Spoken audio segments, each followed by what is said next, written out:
సంగారెడ్డి జిల్లా మామిడిపల్లిలో ఓ మహిళపై హత్యాయత్నానికి పాల్పడిన ర్యాపిడో డ్రైవర్ను సంగారెడ్డి జిల్లా పోలీసులు ఛేదించి పట్టుకున్నారు.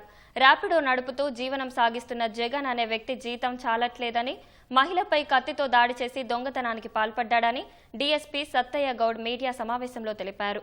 పశువులు మేపుతున్న మహిళపై దాడి చేసి 4 తులాల బంగారం అపహరించడానికి ప్రయత్నించాడు. మహిళ అతనికి ఎదురు తిరగడంతో కత్తితో పొడిచి బంగారంతో పరారయ్యాడని పోలీసులు వెల్లడించారు. 24 గంటల్లో పోలీస్ బృందం కేసును ఛేదించినందుకు వారిని డీఎస్పీ అభినందించారు.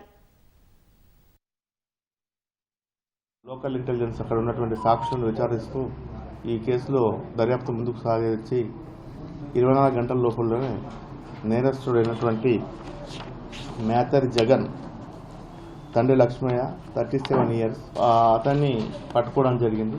అతను ర్యాపిడో నడుపుకుంటూ అతని యొక్క జీవనం సాగిస్తున్నాడు. వచ్చే డబ్బులు అతని యొక్క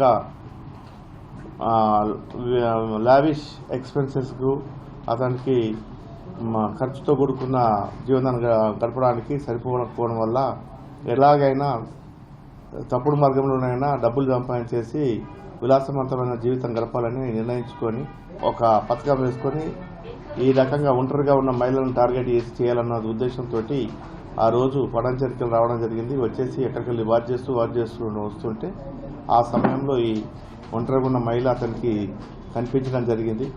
దాన్ని పరిస్థితిని అదనుగా చేసుకొని ఈ నేరం చేయడం జరిగింది.